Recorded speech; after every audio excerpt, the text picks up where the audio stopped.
agenda is the approval of the minutes of the previous meeting. You have before you December 12th, and you have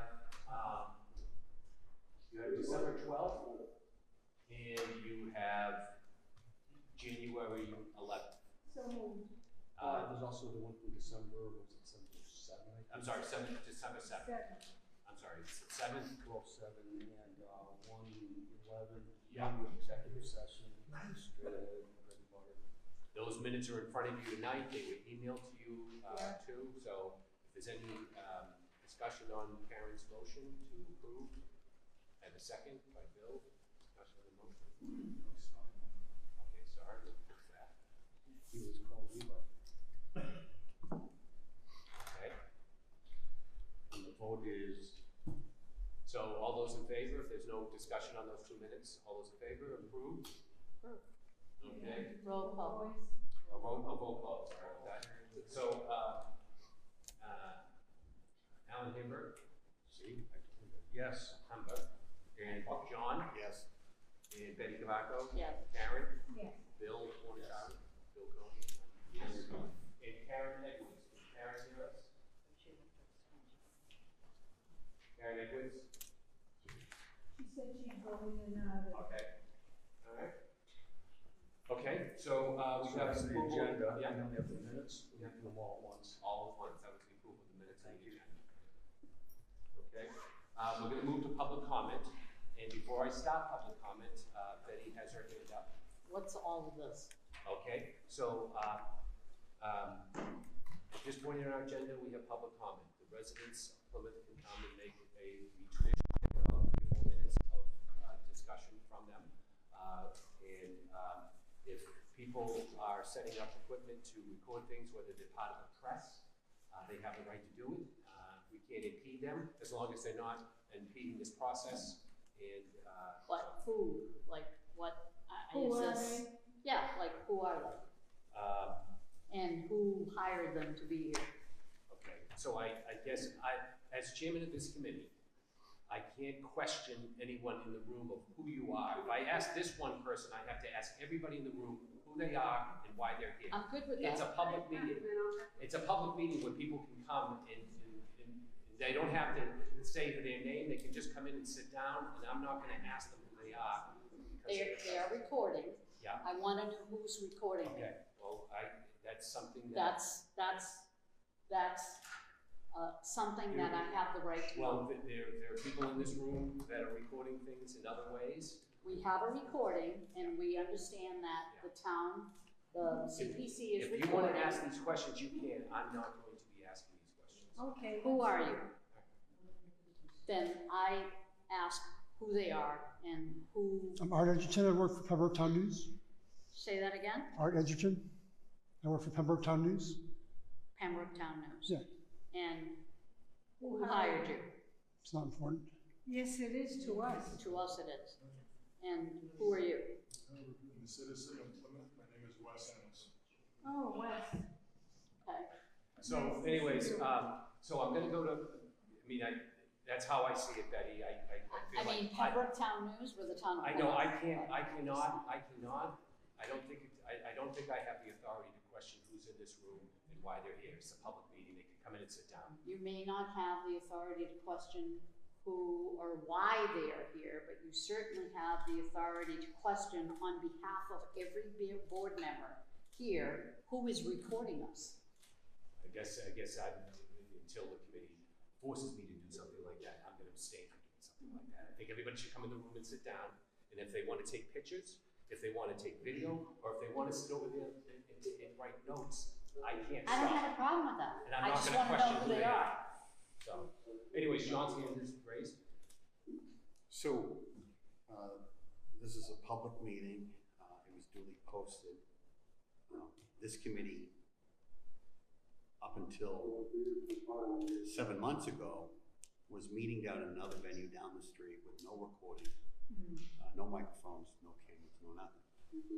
And we made the jump, I think post July 1st, to come into this facility at your suggestion because of the availability of technology to facilitate people to participate remotely, whether they be committee member like Ms. Edwards were just the public. So on top of that, so we improved the process of, openness and transparency significantly 7 months ago. But on top of that, if anybody, because it's a public meeting, if anybody wants to come in and on top of that, doesn't matter where they live, take pictures and record, that's just the nature of the beast. Yeah. And I don't have a problem with that. I'm gonna get his attention. Yeah, I think that we have a problem here, is the recording, actually, the talking was just shut off, so. I just want to read the rules according to the Oh, state. yeah. Recording in progress, please do. I just want to read the rules required by the state. Any member of the public, sorry, it's small. Any member of the public may make an audio or video recording of an open session of a public meeting. A member of a public meeting who wishes to record a meeting must first notify the chair and must comply with reasonable requirements regarding audio or video equipment established by the chair as to not interfere with the meeting. The chair is required to inform other attendees of such recording at the beginning of the meeting. If someone arrives after the meeting has begun and wishes to record the meeting, the person should attempt to notify the chair prior to beginning the recording, ideally in a manner that does not significantly disrupt the meeting in progress, such as passing a note to the chair of the board administrator secretary. The chair should endeavor to acknowledge such attempts at notification and announce the fact of any of these recordings to those in attendance. So, Thank you. okay, so that is in line to what I expressed. I did have someone ask me where to put a mic, and I said that it shouldn't be on this table, it can be on that podium. And so there was an expression of where equipment went to the chair, and I expressed that it should be put where it's not a distraction. So I don't, so I stand behind my original train of thought where I can't really question anybody other than making sure that their behavior isn't a distraction to this committee. If there isn't any other further discussions, I'd like to move, any further discussion? Okay. I'd like to move to public comments. You have 3 or 4 minutes to speak. And Just people are texting that they can't hear or see the meeting. well,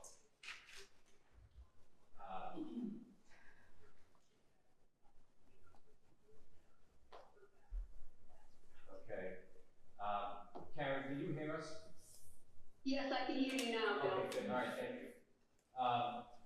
All right, so we're going to have a few minutes of public comment. We don't want to engage in an exchange, so if there is a concern that someone has, put it through the chair. The person has the floor for a few minutes, 3 minutes. So if you'd like, Mr. Cirque, just state your name and you can express your... Richard M. Cirque, Town Meeting Member, Precinct 2. I came to this meeting intending to speak during public comment about a matter of public interest. However, at 2 p.m. this afternoon, I was presented for the first time with written evidence that, in my opinion at least, substantially undermines the position I was going to take tonight. So therefore, I will not speak on the substance of the matter, and I'm going to leave the meeting as soon as I finish speaking. So why did I come here tonight? Because I had notified the chair of my intention to speak about this matter during public comment, and my intention may have been communicated to others. I've never advocated in my life for a position that has, in my opinion, at least, no substantial merit. Credibility is a prized virtue, and I do not intend to squander it tonight. Thanks. Okay. Do we have any other comments for public comment?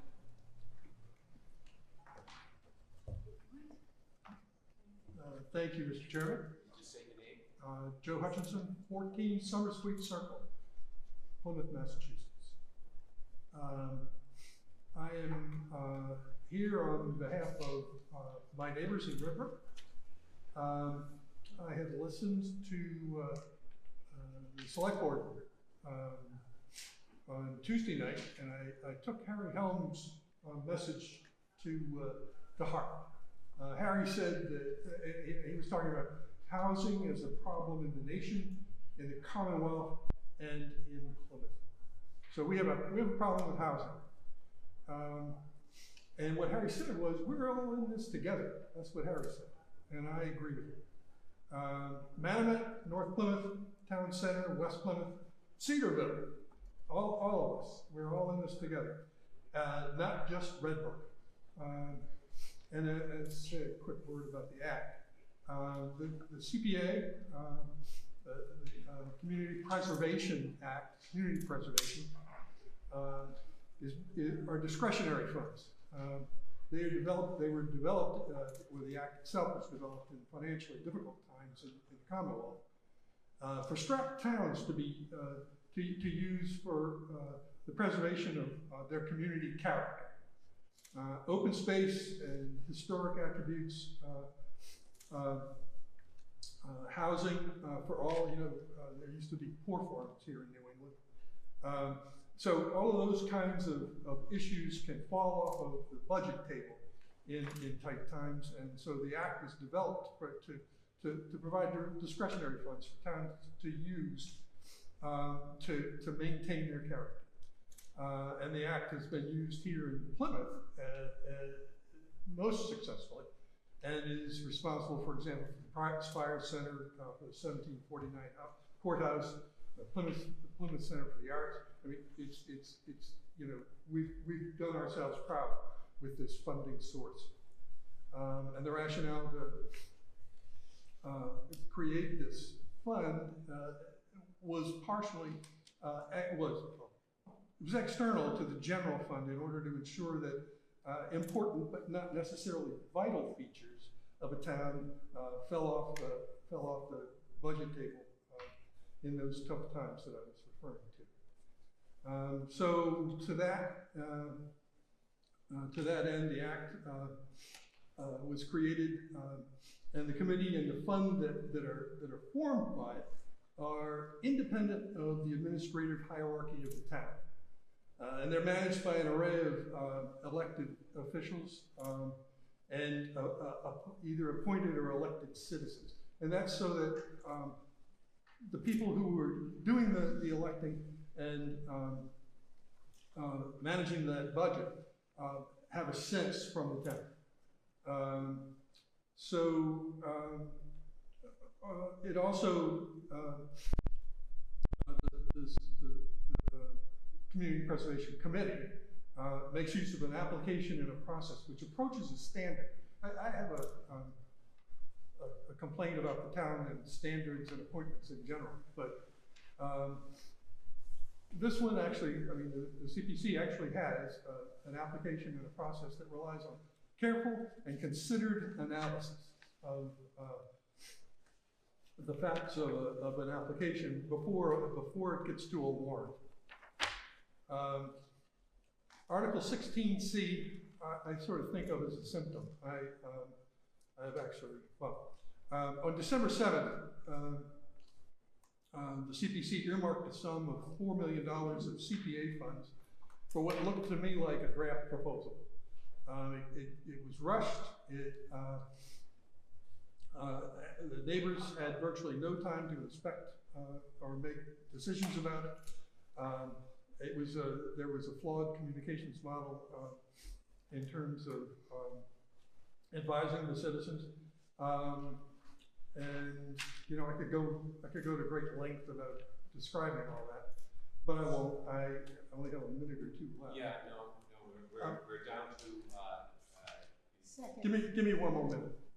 So town governments are based on trust, and then this CPC process was backwards. Not even a planning board hearing, much less a site visit. The details of it violated the 2008 special permit. The two seats of this committee were not filled, so votes that could have been cast in favor of my neighbors weren't even represented on the board. One member had already made up her mind before the vote began, and another member was more worried about protecting Grantham's profit margins than protecting a community. So I don't trust this committee. So Thank you. That gives up your time right now. You've had your allotted time. Thank you, Mr. Hudson, Joe. Thank you. Thank you. Do we have any other, I want to finish the public comment, then bring it back to the board. I have someone holding a hand. Here. Again, I need to keep people to, you know, more than 4 minutes. 3 minutes. 3 minutes. Okay, that kind of rules. My name is Catherine Harrelson, and I work for Community Land and Water Coalition. We are a Plymouth-based nonprofit organization. I'd just like to make a comment to the, during the public comment period about spring town meeting warrant article number 16B, 52 units of senior housing at I'm Redwood. sorry, it's 16C. 16C. There's a little typo here. If everyone's looking at their agenda, note that it's 16C we're talking about, which is the 52 units. Oh, okay, Go on. thank you very much. That won't charge you against your time. The developer, Amy Makepeace, was granted a special permit by the Town of Plymouth Planning Board in 2008 for the development of the Redwood community. Under this agreement, the special permit has a qualification that any major modifications to this development would require a public notice and a public hearing before the Planning Board. It's our position that the application to the Town of Plymouth for funds of $4 million, community preservation funds, constitutes a major modification to the original proposal that was before the town. And we believe that the request for these funds under the special permit require a hearing before the Town of Plymouth Planning Board. Thank you very much. That's the end of my public comment. Thank you. Okay, I think anybody from public comment? I think I have one more person. Bill, did you fill out it? You had your hands raised. Is that it? Bill Abbott? Yes, I think because there's several of us on Zoom. Okay. The sound is Okay. All right. Can you hear me now? Can you hear me now? The chairman is coming across now. Okay. So if you speak, I think you need to hold these up so people at home can hear us. Okay. We'll hold the little microphones closer. Thank you, Bill. Did you have any public comment, or that was it? Okay. Thank you.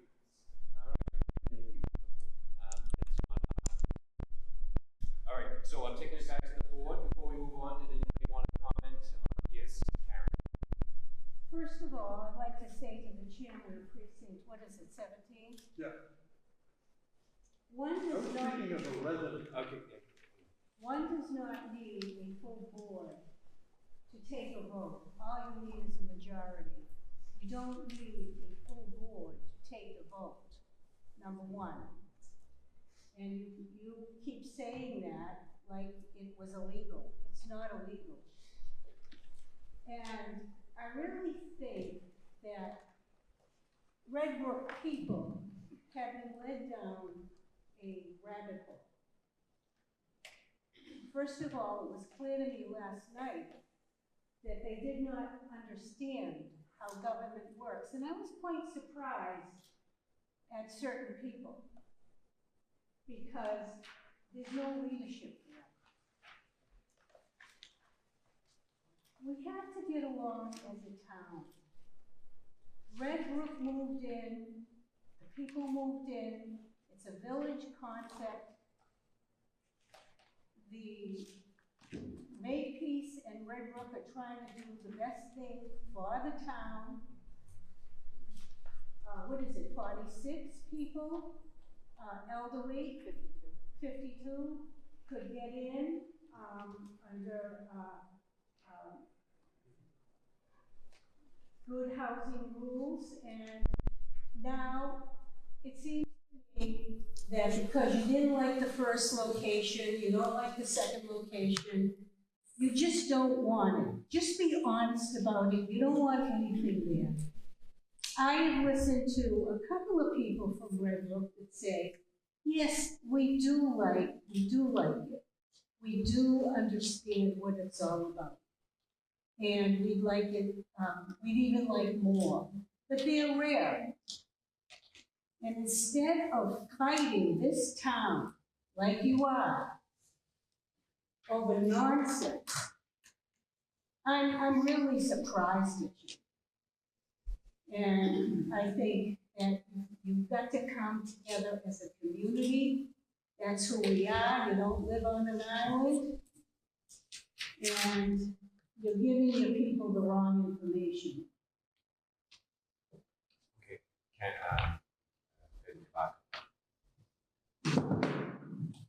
So although, Mr. Hutchinson and others say that we did this inappropriately at every turn of event, it was dependent on the approval of the planning board and any other board that had to approve it. So we didn't put the cart before the horse because it was all based on those approvals. Obviously, I am a strong supporter of our seniors who we have promised that we are going to help them age in place. And that is the crux of this entire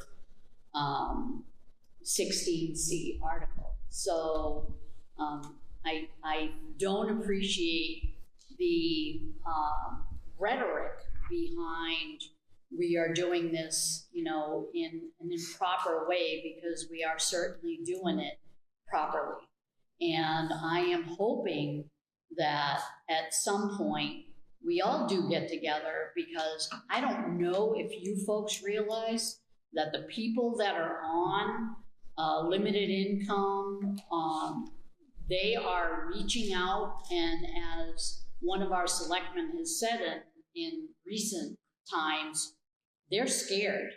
And although I no longer sit on the select board, thankfully, they are still reaching out because they are actually being taxed out of their homes, and they don't know what to do. And Redbrook was 52 units, and it was a place to go. And what people don't seem to realize is that the $4 million, it's not an additional tax. It's a CPC tax that we pay that's fixed every single year. It's not an additional tax. It's nothing like that. And I think it's disingenuous for people to claim that it's $4 million more on our taxes. We have to take care of our seniors. And that is really the bottom line of all of this. So to claim that the CPC themselves are doing something backwards is actually just a lie. We are going through the process. We are waiting for the planning board and other boards that have to vote on this. And Redbrook has been more than patient with what the process is, because if the planning board turns around and says no, then it's all done anyway. So we are not doing anything that is illegal or is inappropriate or anything like that. It's the way folks do business. If we can get a meeting ahead of what we are doing, it is all based on what the final appropriation will be. So I personally don't appreciate saying we're going ahead. It's quite apparent that I support the project, because it's quite apparent that I support our seniors that are afraid they have no place to live after this next tax hike of 6.9%. Okay, so we do have an agenda here, and we need to work through it. I don't want this to become. Yes, hang on, okay, let me finish, I'll leave it to the board. We're now at 6:30, we're 25 minutes behind schedule here. I allowed the public comment. Karen, you can talk, obviously, but I want people to be sensitive, because we have a certain amount of business to get through, and I don't want the public comment to become a situation that's distracting us from the work at hand. We listen to the public, and then we move on to our business. Go ahead. Go ahead, Bill. Okay. All right. So public comment is over. I just wanted to talk about special town meeting. Special town meeting. The warrant will close February 2nd. Lynn Barrett has asked us to approve an article for 3 potential articles for special town meeting. They're all borrowing authorization reduction articles. So we would leave it to Lynn on the structure, how she wants those done.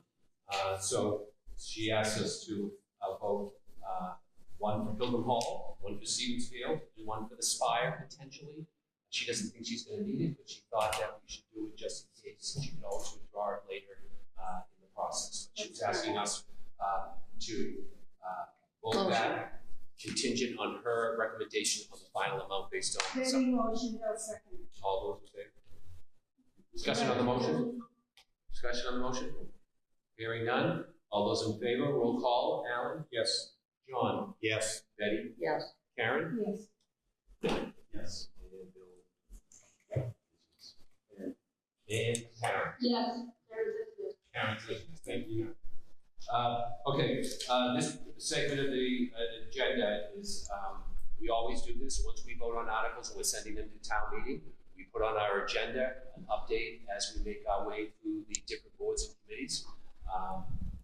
So I will give a brief update of each article. I know 16, again, on your agenda it says 16B, but it's 16C, Redbrook, 52 units. We have to, underneath you'll see, we need to change the map to 115 and the lot to 135 because the original article had the map and lot at a different location as a result of discussions that the applicant has had with neighbors. They've moved it to another location, so council has asked us, the town staff has asked us to take a vote to correct that. We're not rediscussing the application. We're not reconsidering anything other than correction on that. But I just wanted to make note that one, it's not B, it's C, and it's here on our agenda. The lots are 1348. There's no 1349. Minor mistakes. Right. It took me an hour to figure out what the real minor was. Sorry. Okay. So it's 1348. So this is this. Okay, all right, I'm sorry, can you hear me now? Hello? I don't know, speaking right. Okay, hang on, let me just remove it. You want this one? Hit the speaker, Bill. This one, okay. Yeah, the full speaker. Now, Go back on. you have to hold it. I did. Yeah. It's on. Hello, can you hear me? Yes, that's fine. Okay, so then we do it every once in a while. I think this equipment is distraction. This equipment is distraction.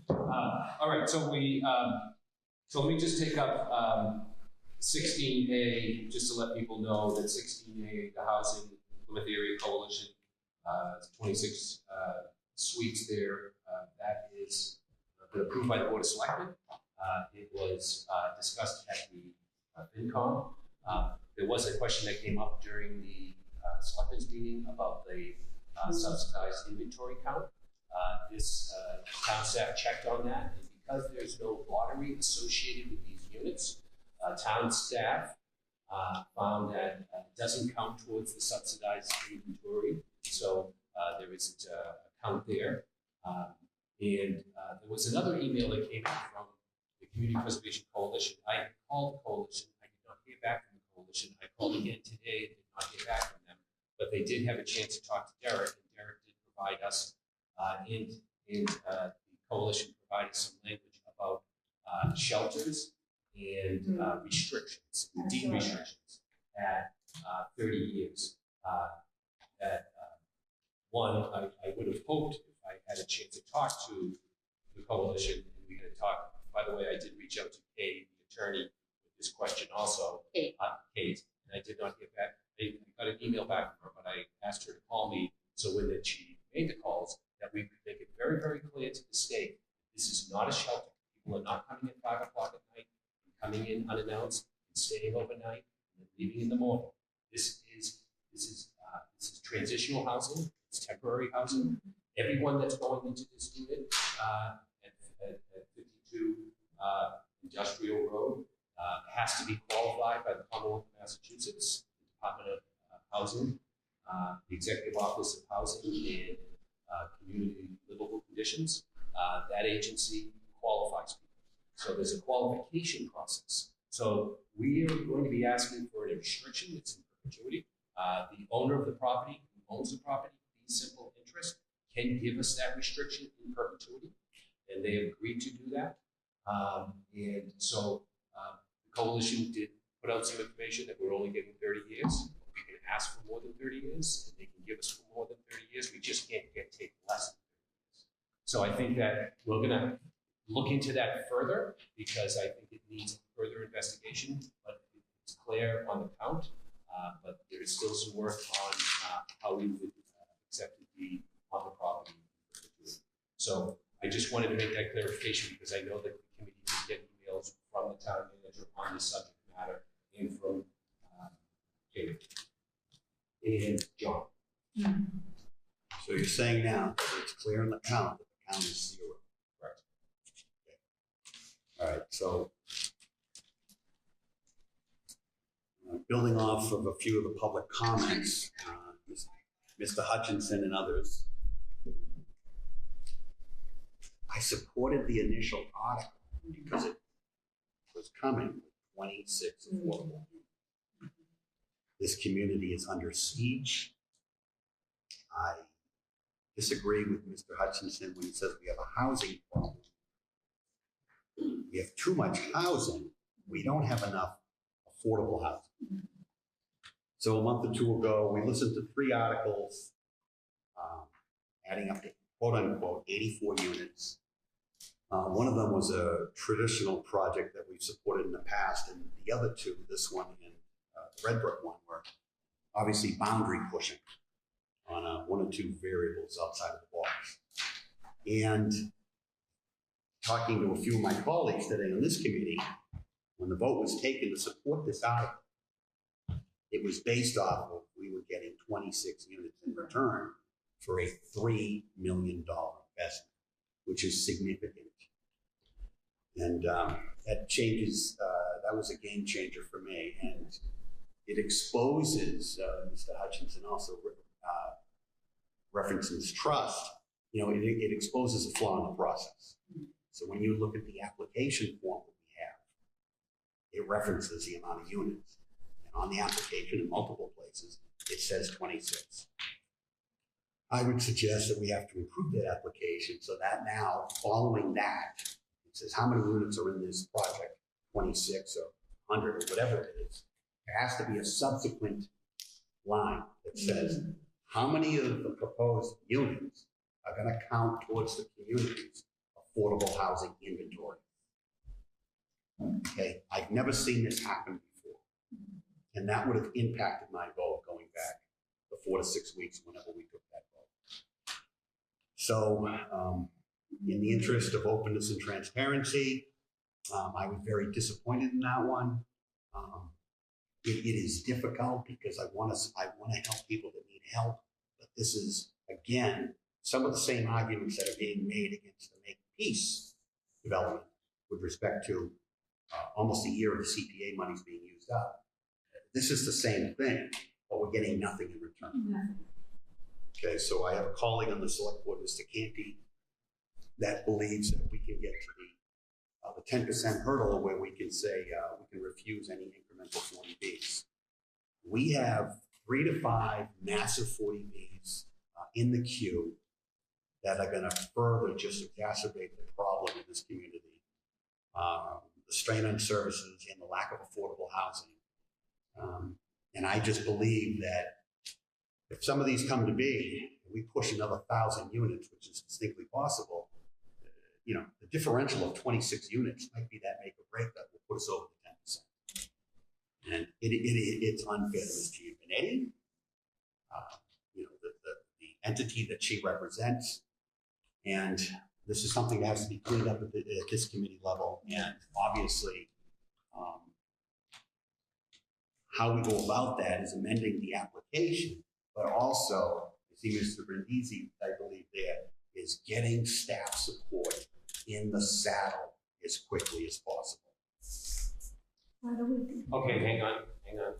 So we received an application from the applicant, and the Community Preservation Act does not require that the units that we fund approved by the subsidized inventory count by Mass Housing. But we do have it throughout our application. We say that We would like that a goal of ours is to make recommendations where units are going towards this town. We've done that for 23 years. We've made these recommendations, and many of them have, the vast majority. There have been some others that we have made recommendations at town meeting that did not meet the subsidized cap. Now, we can easily, if someone wants to adjust the next application cycle to have that identified clearly so no one misinterprets anything, because it doesn't require it, and I don't think there was any shortcoming of this committee or any shortcoming of an applicant. It was clear to everyone that they were providing this. If people have questions of John, just let people finish. You had your opportunity to speak. Allow other people to speak and uninterrupt. Sure. So I just feel like it's important to note that this committee in the next application cycle can easily make an adjustment with a box that they're required to put a number. But I refer back to this other idea about this circumstance and about these 40Bs that you speak of, that we don't want to put a family and a child in a box. If they don't make that box, they're not going to get that benefit. That we have a crisis in this community with seniors and with working people, but we also have people losing housing in Plymouth with families. People have the right to shelter. Children have the right to shelter. This is about sheltering children in our community. And if we can't get that box with the subsidized housing, is that the box that's a priority, or is the priority the child in shelter, in a home with their family, in a bed, and a roof over their head? By the way, this place is an educational center that's going to train families to break the cycle of dependency when it comes to housing. So when we look at housing, we have to look at housing in its entirety. We have to look at places like Redwood, places like Court Street. We do that, but we also have to look at the emergency level to get people in a safe situation where we can break the cycle of dependency and move them into more traditional housing. And people in Plymouth are suffering from that event as much as seniors, so it's something that we have to pay attention to. I don't want us to deteriorate as a committee to these boxes. If you don't check that box, we're not going to do that type of housing, because there's a crisis on that level too. I think we should respect all components of the housing crisis, from whatever seniors, people struggling, working, trying to pay the rent, and people that have gone into a crisis situation. So I think it's important that we make an adjustment on our application, that we see that number, but I hope that's not the only number that we make a decision on when we look at affordable housing. Alan, excuse me, you want to say that first? Then Alan. On the night we took the vote to approve the article, did you know that we were getting 0 credit for any units towards affordable? I my earlier comments were staff and council contacted the state. I did not have a chance to speak to either one. The Commonwealth has determined that there's no lottery, so there isn't any credit. I think I'd like to, I've made my own overtures to the housing entity to see what is their, what credit we actually get for these units, because we will have a deed restricted unit that's meant for affordable housing. So I'm, looking into it. At the time, I thought we were going to get credit for at least one, but the discussion was that night was 26. 26. It was 26. So you had a responsibility that if you believed otherwise, you should have shared that with the committee. And why didn't you do that? I guess the question you're asking is, did I know how many units? And I would have to say, no, I did not know how many units. I thought that we were going to get credit for the unit. I just knew that as the case. So at the time, I'm assuming that everybody read the application like I did and had come to the similar conclusion that this was a question being asked. The question did not come up. How many units is this going to accommodate it most certainly did. No, it wasn't assumed it was state, 26 units. I said 26 units. When we described the complex, how many families would be accommodated in the facility? We talked about the 26 suites, the 26 units. Go ahead. Alan and then Betty. I wouldn't let Bean County get in the way of helping people out. I don't care if this goes to the inventory or not, some arbitrary goal of 10% or something like that. You have families, not just a person or two. You have a family on the street that needs it like yesterday or today. Go ahead, bean counting and getting away with the greater good. Betty? We have a fiduciary responsibility to this country. I mean, I would have supported it if it were 1 or 26, but the point of the matter is that we were told that it was 26 units. And then in the process, we found it was 0 units. We cannot deceive the people of this town to say it wasn't 26, because that was the entire discussion of this application. And I feel horrible for Ms. Giovanetti, because it went so south last night at FinCom.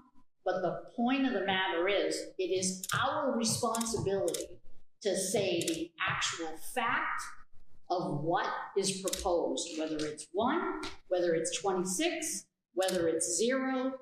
This is our responsibility as people on this committee. And we have to provide that information to the taxpayers. Because $3 million, although I agree we have to take care of families, it's our responsibility to make sure that they have the information.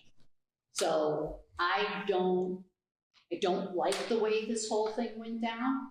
I mean, Bill, you've got 23 years of experience, and you remind us of that all the time. If you knew it was only 1, we should have known it was only 1. Like I said before, hang on. Now, if you want to make this into Bill Cohan and I'm the problem with the 26 units, you can do whatever you can to make that the issue. The application was received by this committee. It said 26 units. You all had the ability to do your individual due diligence to see how it hit the different goals. I did not state at the time that this was going towards the count. Yes, you did. Yes, you did. You absolutely did. And you know what? I don't want to split hairs over it. It's just, it is our responsibility to the taxpayer to make sure that they have all of the information, not just Bill's information, who knew it was only 1 or 0 unit, but the information that we have to provide to the public. And I'm not trying to say this is Bill's fault, but in fact, it kind of was. Okay. So it's my fault. I apologize and take full credit for that mistake. But that's not where we're looking at. We now have a situation that there's a homeless shelter that was like down in flames with the Advisory and Finance Committee, and all of us are saying, how did that happen?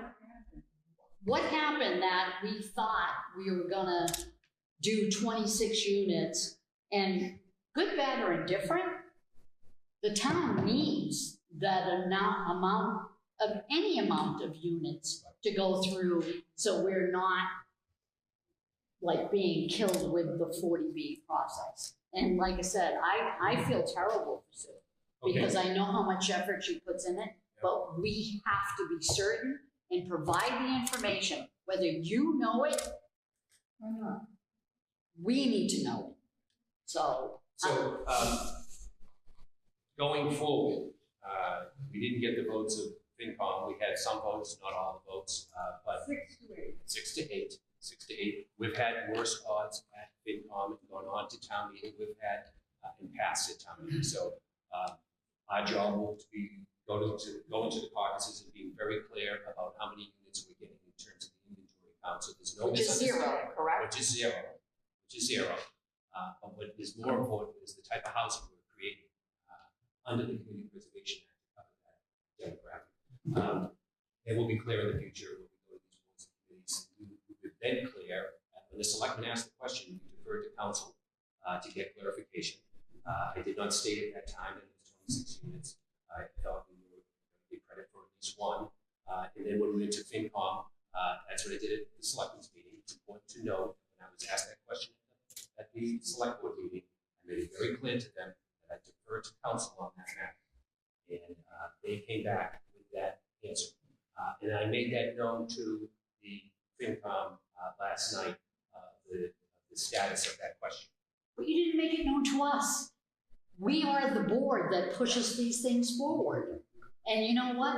I would have been a whole different dynamic if this board knew there was zero. Because now it looked, I have to say, Bill, it looked a little deceptive. There wasn't any deception. And I'm not, there's no such deception on my part, the applicant's part, the applicant didn't. That we don't have that box in there, we'll put the box in there in the future, where we can all see it. Run it by council to make sure that that's the case. whether that was the intention or not, that's the way it looked, and that's the reason why it failed. And we don't want that for our homeless, our transitional. We are so desperate for housing, and people are looking at personalities of who's supporting what and not looking at what actually the needs are of the community.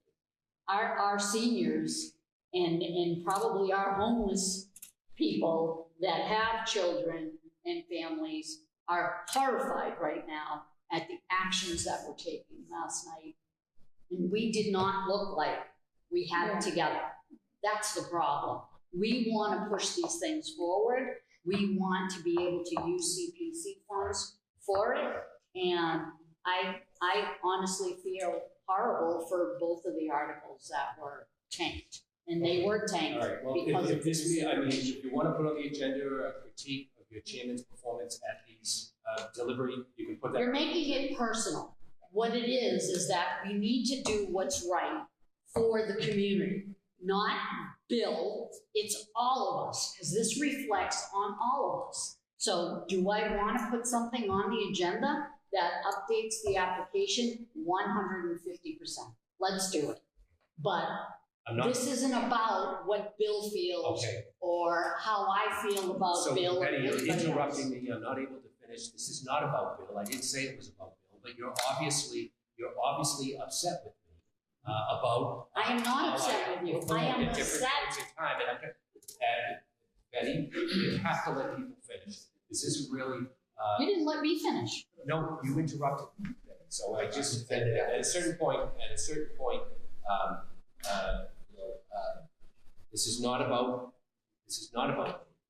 It isn't. I know that, but the concern that you have about how applications are presented to this committee, how they were presented to the select board and FinCom, does in terms of leadership is something that I have to address. So just for the functionality of this committee, I'm going on to Alan and then John based on when hands were up. Alan, you have to talk. I was calling for a timeout. Let's move.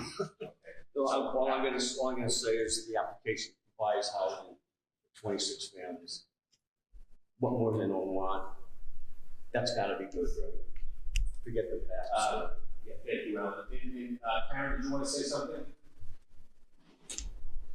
Hang on, you're muted. Yeah. I've been following it a little bit. Yep. And it's still new information tonight. And I just think that changing the application would be terrific. And I think that we just need to move on and be very careful for next time. That's all. All right, thank you, Karen. Okay, moving on to the next applicant is the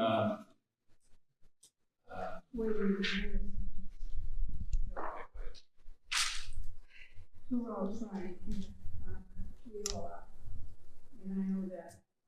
But, what is it, 3 million, 4 million? It's a lot of money. I do want to know from the beginning all the parameters. I do understand the need housing. But I also feel the presenter wasn't forthcoming. So that, to me, really is a thing. I didn't expect that. Yeah, and I think that they're just not used to being told no. Sometimes you gotta say no, because we are in charge of the taxpayers' money. And I listened to Alan, and Alan is right too. We need housing. But I want to be told from the very beginning, it has to be that way. Or else I can't make a decision that's right for the town of Plymouth. And I think you agree with that.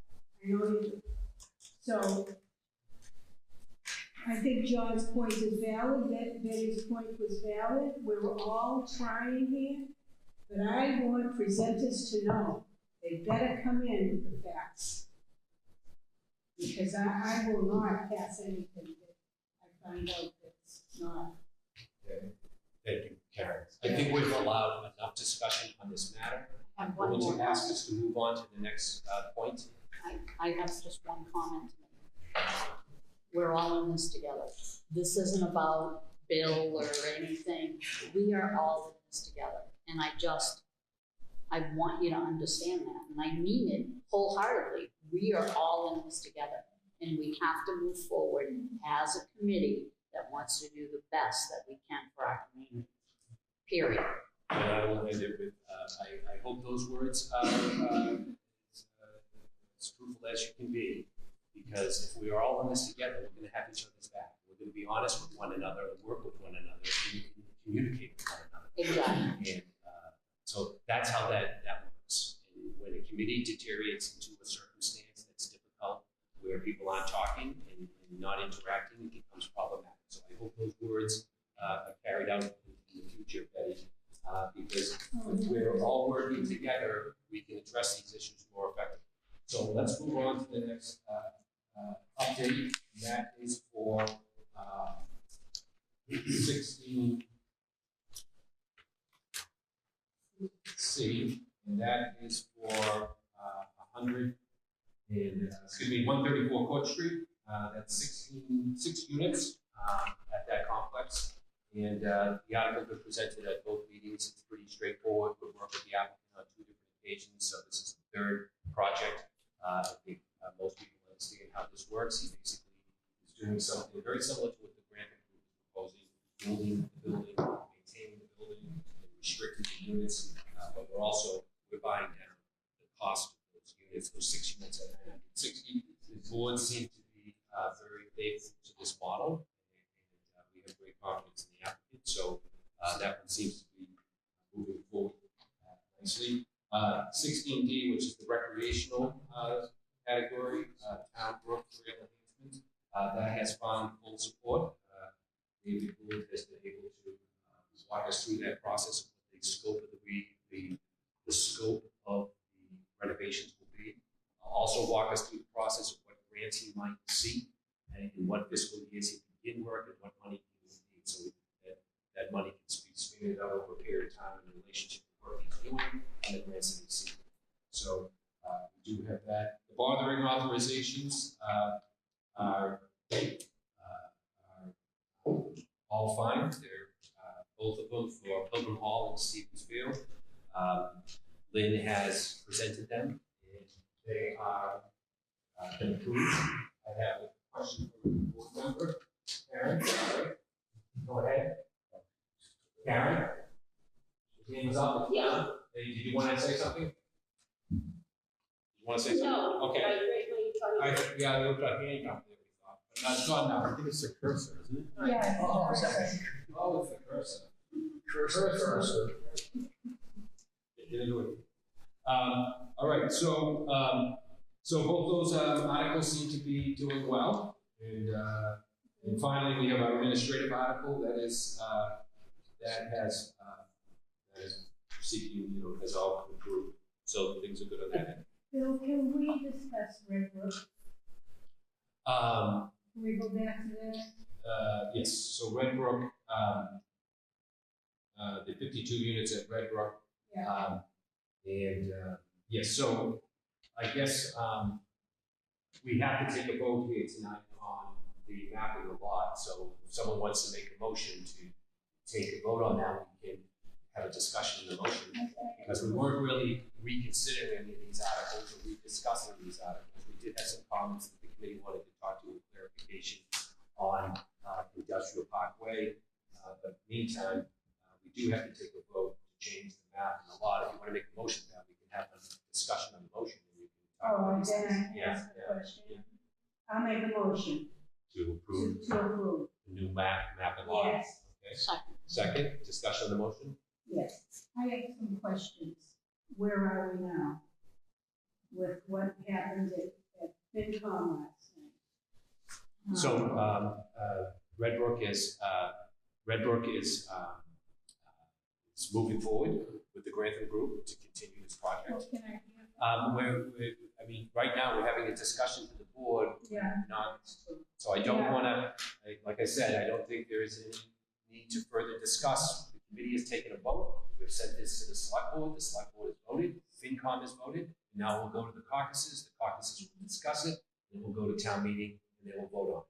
So we will adhere to that process, and the applicants and the committee will go to the caucuses and present this to the 163 town meeting members. Like I said before, sometimes you go before FinCom. FinCom they're a very demanding committee, rightly so, because there's a lot of money at stake, and their job is important, and they do a good job at that. Sometimes you don't have the support, but when you go to town meeting, by that time you can clarify some of these questions, and you have a better chance of passing the article. So the applicant wants to continue, and I think this committee should support the applicant in the direction they're going. All right, any other discussion on the motion? Hearing none, we take a vote on that adjustment of lot, map and lot. Alan? Yes. And John? Yes. And Eddie? Yes. Karen? Bill? Yes. And Bill? Karen says yes. Karen, can you hear me? Yes, Karen Edwards? yes. Karen Edwards, good. All right, so, last week I provided the committee with a document of closing out some accounts, going through the finance department. You received a list of projects that needed to be closed out. And so I want to know, did everybody get that memo? Did you look at that memo? Okay. These are monies Let me see. These are monies. Yeah. So this is, I'm sorry. So these are articles. There was a memo that I gave out last week. And does everybody have that memo from the last time we met? No. Okay. I've got the list. Okay, so I'll walk you through it if you'd like. You should have received this. Oh, yeah. Okay. So, I've looked into this, and there was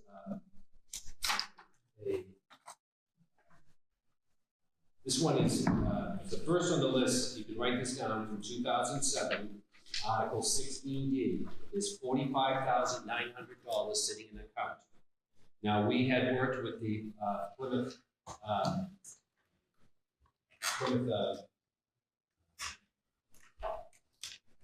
Redevelopment Authority, and they were taking tax title properties in Plymouth, and they were renovating it into affordable units. We took a property on Murray Street off of Locust Street. We did a property on Old Sandwich Road. These were properties that were taken and that the Redevelopment Authority took and renovated, and we put deed restrictions on them. But there was one place at 10 Alpine Road was had a difficulty clearing the title. So this is one that the Finance Committee wants to know what we should be doing this. I reached out to Plymouth Redevelopment to see what their intentions were on that title. Before I close out that account, I'd like to get them to say we have no intentions of pursuing this unit because there's a title issue. So I think we should hold on that one until we hear from the Plymouth Redevelopment Authority on whether they plan to pursue that tax title clarification that they have to do. So my recommendation is that we don't take any action until we hear from the Redevelopment Authority. There is, again, there's an article here from 2016, 2011 for historical preservation for the Sims House. Right now, I know the town is going through a process of putting it back up to RFP to find an occupant to run the property. There is exterior work that was to be done under the renovation. It wasn't done. It needs to be done. plan was to do it at some point when they knew what direction we would go in. I would leave that account alone. The town has funds to address those exterior issues on the building where it comes to rot and painting. So it was under the final phase. It was to be painting of the building. That didn't happen. The plan was that it was to happen in the future. Hoping, so I advise the committee not to close out that account until we know what the town ultimately wants to do with the building that they currently are paying, looking for a property, someone to take over the property management of the building. It's $14,878.91. I'll resend this to people if you didn't save it. There's another article from for the Science House, and that appears to be $49.13. I think we can close out that account. That was a bill to be paid to the Monahan Group. So 2011, Article 16, pay 2, open space. I think that we can close out that $49.35 and we can take a motion, we can take it in a group. Again, the Science House portable units, I would hold on that until we know what the town wants to do with the affordable units. And then on the first for the parish state glass windows, that should be closed out because that project was done. And there was a demolition that took place when we bought the property on Taylor Ave. We demolished it. It's $2,697.23 left over from that. We need to close out that because we acquired the building, tore the building down, so we've met our obligations under Article 16C. So I would recommend close out on that article. The National Memorial Meeting House, 15 cents. The article here for 15 cents. We can close out that one. The Town Bell restoration, that's to be left. That's for encumbering some costs associated with the restoration of the bell. We can close out that account because the bell has been restored. There's no need for encumbering any money for that. Land on, this is an important one. In 2020, Article 90, purchased land off of Morgan Road. This land was next to the Wildlands Trust along Pond Road. It went down to the state boat ramp area. It was a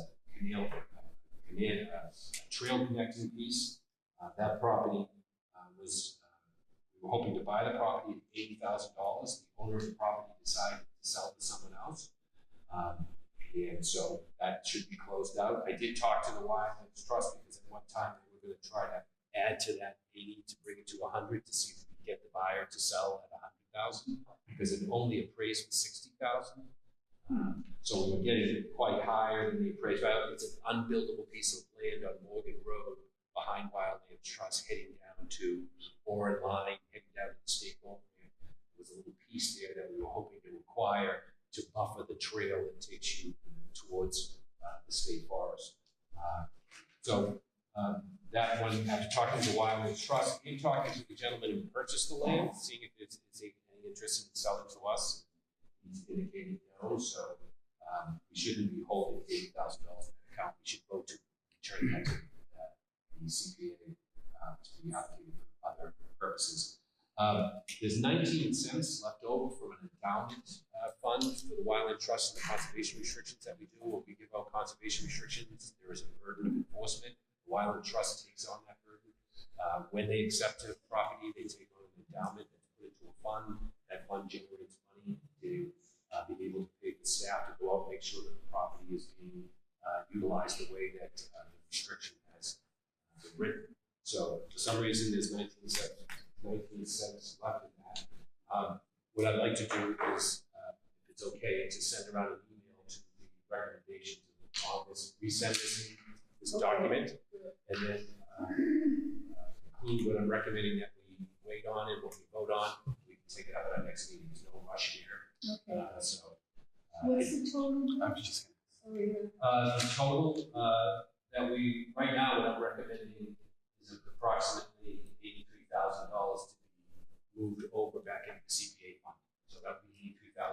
less following that we have to do in the And future. no movement on safe harbors. That's already been closed out. That's been closed. We already voted to close that out, and we're using that money for one of our projects. So, just wanted to, I'll do that to the committee. I'll send that back around. I'll send around my recommendation. We can vote on it next meeting. Old business and new business. As I indicated, there's the Roxy Cahoon property, which is right across from the Massive Mountain Preserve. There is an owner of 10 acres of land, more or less, that go from Roxy Cahoon Road right down to the water. We are talking to that owner to see what they might be interested in doing in terms of selling. They're still discussing it amongst the family about what they could do. Right now, I think what they're thinking about is a bargain sale to the town. They really are committed to seeing the land preserved, so they're seeing what the family can do to accommodate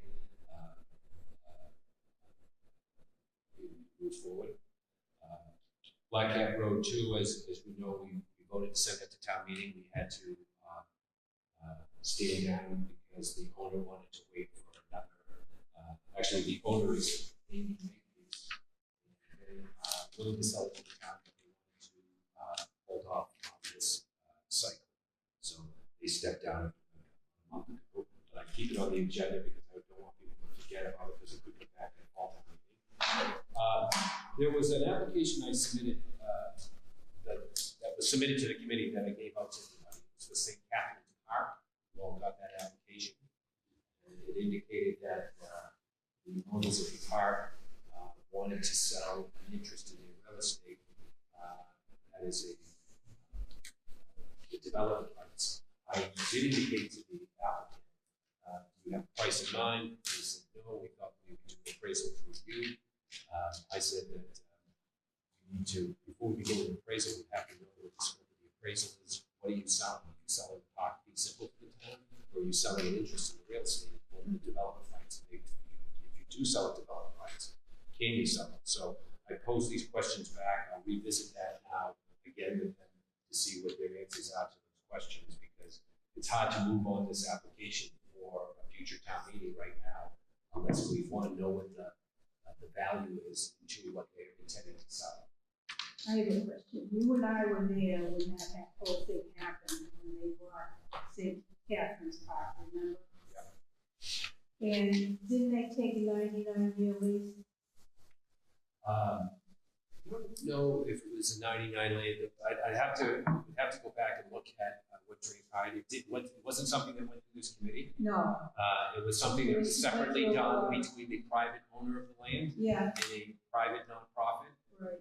But I do know that the entity accepted the ownership of it with an endowment to take care of it. Yeah. My understanding is the endowment is running out.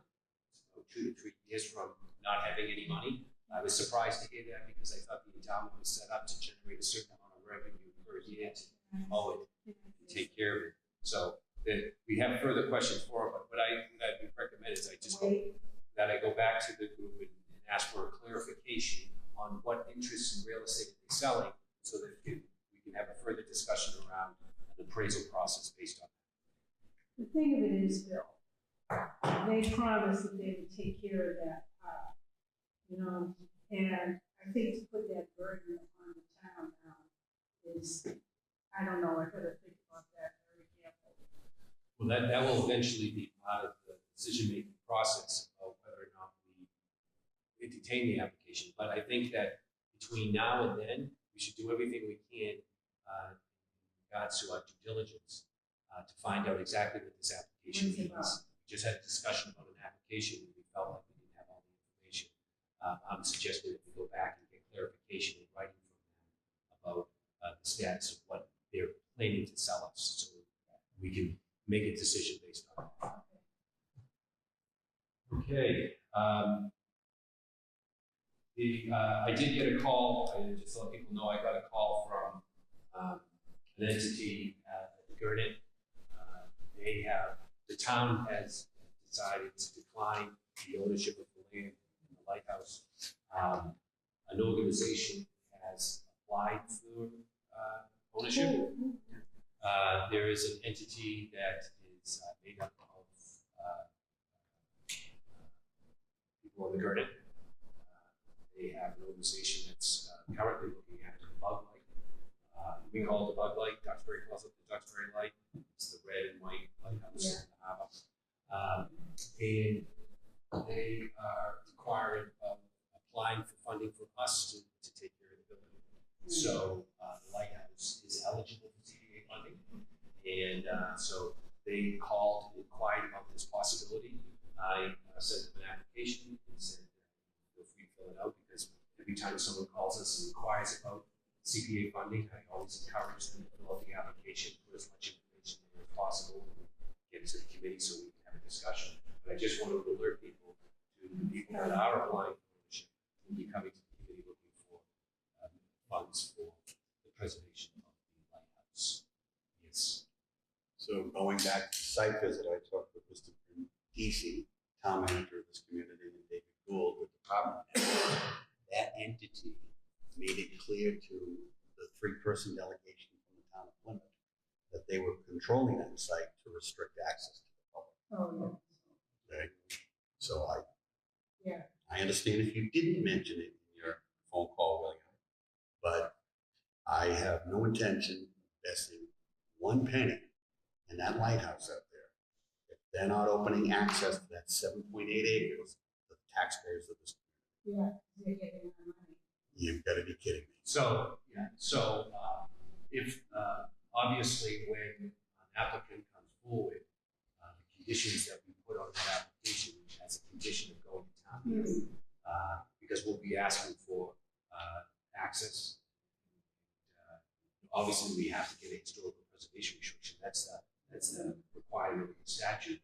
But obviously, in this circumstance, we would be making a note of our interest on that subject matter. I agree wholeheartedly that that any funding of the lighthouse would be coupled with the public being able to go and see the lighthouse.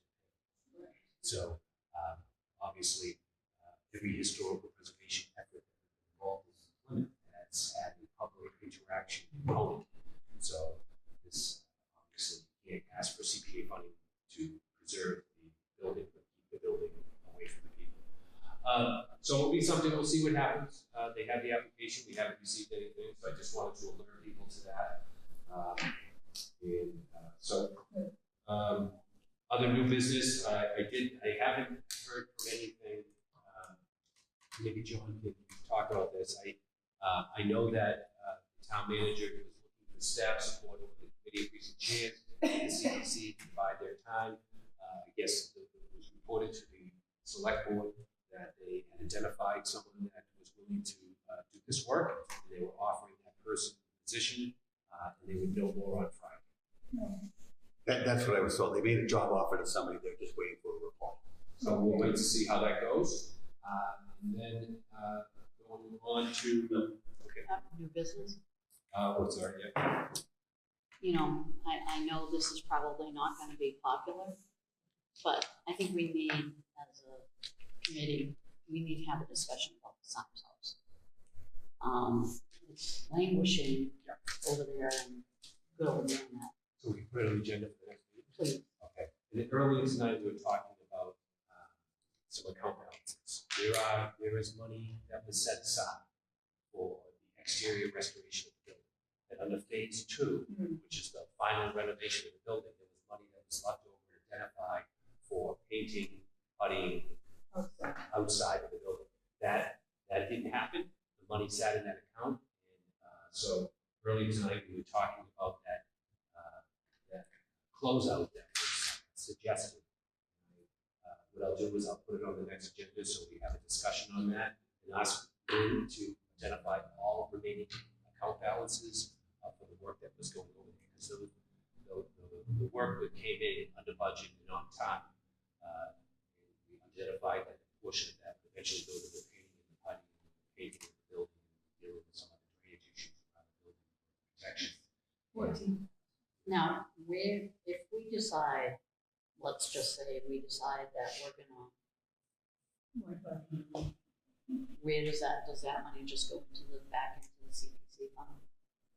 Yes, but you're never going to sell it for what we put into it. Oh, that's a guarantee, but you know what, it's languishing, so. So we will put it on the agenda, we'll look at those account balances, but this committee cannot make a recommendation. Our committee has jurisdiction over making recommendations of the use of the CPA funds. The final decision of the signs house is going to have to be the town. Look, we don't own the building, we utilize our funds to restore the building.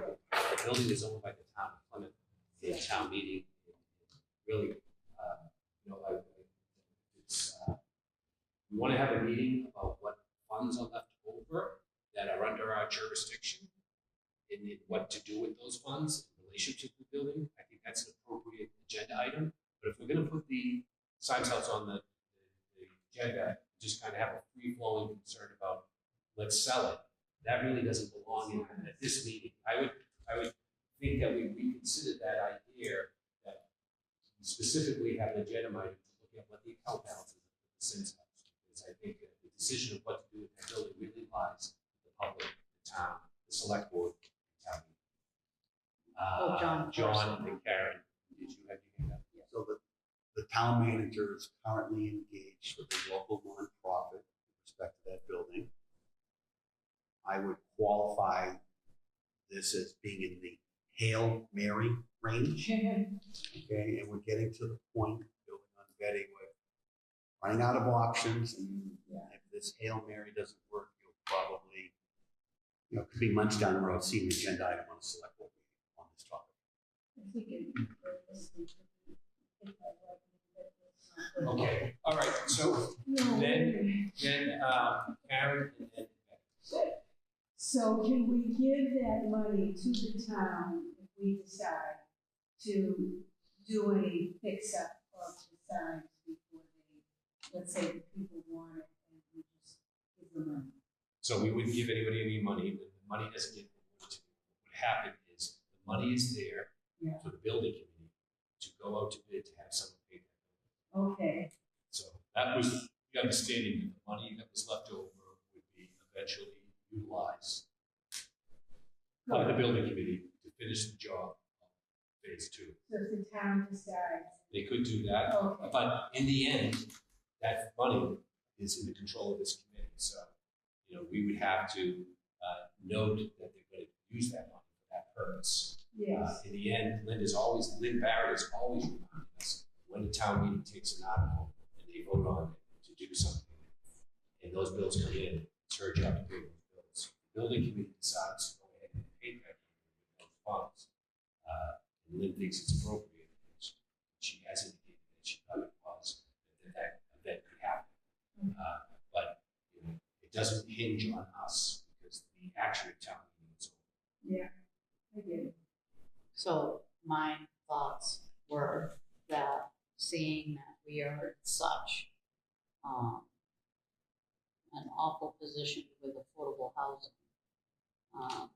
and if I understand that it's under the jurisdiction of the select board, but having a conversation, maybe turning it all into affordable housing or selling it to someone that will do affordable housing, I think that's a conversation that we should have. Because getting it with a 6.9 budget deficit or 6.9, what our taxes are going to go up, we need to put as much back on the tax rolls as we can. So affordable housing, instead of just sitting there languishing empty, except for the 2 units upstairs, I think that maybe, a support or recommendation from this board where it was, the CPC project is something that maybe we can talk about. So whoever owns the building has to accept that restriction of affordable housing. So whoever has it, by the way, the land is open space under recreation and conservation restrictions. So that's a public comment. So the building sits in the public park. So if you sell it, you're selling the Science House, but what about the public park? Now we get into a situation where you sell open space acquired with the CPA, you have to have a no net loss with the Massachusetts state constitution. That you can't just dispense of public land meant for conservation. You have to now go find similar land, suitable land to that acreage, or even more. So we do have a couple of moving parts to, if the building was to just go on the auction block, as you have indicated, the town manager is entertaining. I'm not saying that Okay. at all. Okay. So John was saying that there's a current, Hail Mary. there's a current possible tenant, nonprofit, but if that doesn't go through, then you might see an entity on the, but you might see a proposal before the board to dispense it. And when you dispense of that building, you have to adhere to those stipulations. So anyways, very painful, because I will say something about the Science House. It was recognized by the Commonwealth of Massachusetts, the Secretary of State's office, Bill Calvin's office, and its Department of Historical Preservation. It's a very innovative use of CPA funds, affordable housing, office space, community space, public park. We use all components of the CPA at one site. And for years that it had an organization that was willing to do it, it was functioning at a high level. The pandemic made it a difficult time. So it's all very painful. I think everyone was hoping for the best. Anyways, on to town meeting, post-town meeting, just to give you a quick infill. Article 9, Affordable Housing Habitat Community. The grant has gone out to Habitat. They're moving forward. They're going to have a upcoming ribbon cutting. I'll let the committee know when you can attend that. The Affordable Housing Authority, they're putting out a bid for Oak Street. That's what they're involved in right now. They're also finalizing their grant with the town. The Center for the Arts has engaged the town on their grant. Pilgrim Hall has engaged their town on their grant. This is the information that I'm getting from Kate, the attorney for the town. She is giving us information at different times. I think you've all seen it. She sent out her emails about the status of these articles from previous town meetings. The office, the open space off of Rocky Hill Road, which is Rocky Point Road. That property has been acquired and closed on. The property at Rocky Pond Road, Grassy Pond, out by Great South Pond, that has been closed on. So we own both of those. I did have a chance to talk to David Gould about Rocky Pond Road, building a carport where you can pull off and get out and hike the property. It's a really nice location. It's very close to the road, so David's looking into that, getting some estimates of what it would cost for fencing and signage. Also, I've spoken to David about Rocky Point Preserve off Rocky Hill Road. He is in the process of getting some estimates on fencing and reconfiguring that parking area so people can pull off and hike, and signage. So I'm waiting to get back some renderings from a sign company for you guys to look at. Look at the sign that will go up at these locations. But Dave is working on the parking area, the fencing. He is moving forward with a gate. Currently, he'd like to someone wants to talk. No, I'm pointing to my name on there, so I'd like you to move up so I can see the conversation. Okay, so just to. I'm sorry, I just noticed. We'll pull that down in a second, but just to let the committee know, Dave Gould has engaged a company to put a security gate. When people pull down there, we don't want them driving all the way out into the property. We just want them to pull down, be by the road, and leave. So David wants a gate. I have a bill here for $5,000. We'll talk about that later. We should pay that invoice out of the admin fund for a gate. How do you do this now? To the right, to the right. You're going to click on that gray bar, vertical bar on the right.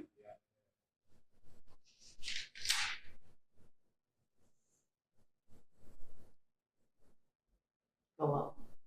Just click on the bar and go up. Maybe we read the same application.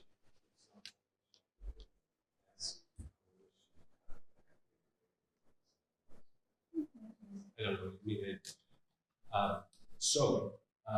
So I just wanted to make it known that we want to get that date. Hedges Pond Recreational, Dave Gould is getting the final lead testing, he's getting the demolition worked on, he's working on that. He should have those down depending on how the weather goes. And Stevens Field, the ballroom, obviously Lynn has adjusted based on town meeting fall vote. That's handling Stevens Field with the ballroom authorization. She's still operating from available funds. She hasn't gone out for any short-term borrowing. So this article we have at town meeting is going to help keep that from happening as long as possible, because we do have the part to pay off. I think it's $3.2 million. So we're working towards that. Just let people know there was a site visit. Everybody was invited to a site visit at the site. We got a first-hand inspection of the construction of the site by David Gould.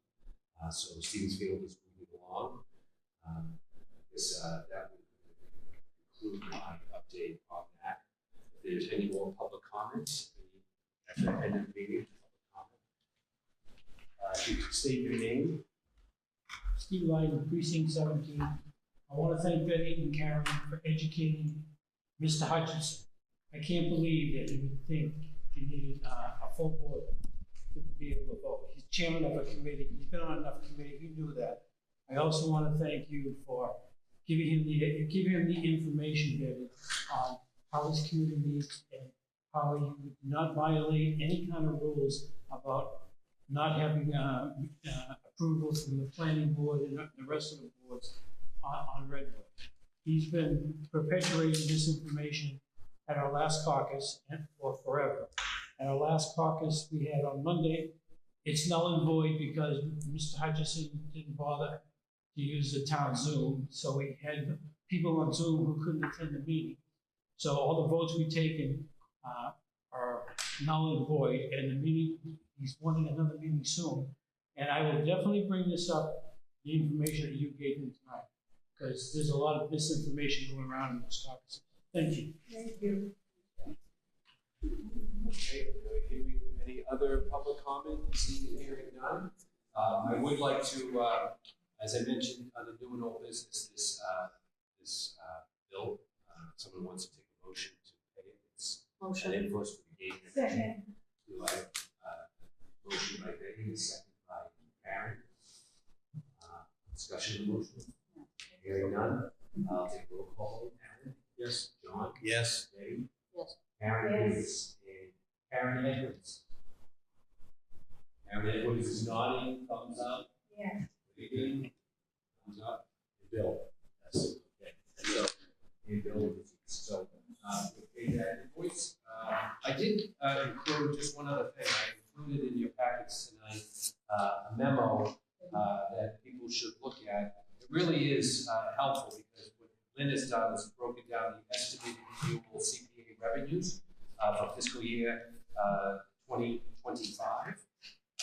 And then down below, she starts to go through a process of showing you how 16A Housing Coalition, what this means in terms of how she's going to approach it with the borrowing. And then she goes down to B and C and she indicates how she plans to pay for basic by town meeting. So I thought this would be helpful because it does give her some indication of how she wants to approach the special town meeting in that article we voted on earlier tonight. These special articles. Did we vote on that? Yes. So we have voted on our 3 articles for the special town meeting. And this financial sheet that is provided will give us some indication of how she plans to address the costs associated with any town meeting. Any other discussions? Hearing none, I can take a motion to adjourn. So moved. Do I have a second? Second. And that is John and Karen. And Betty. All in favor?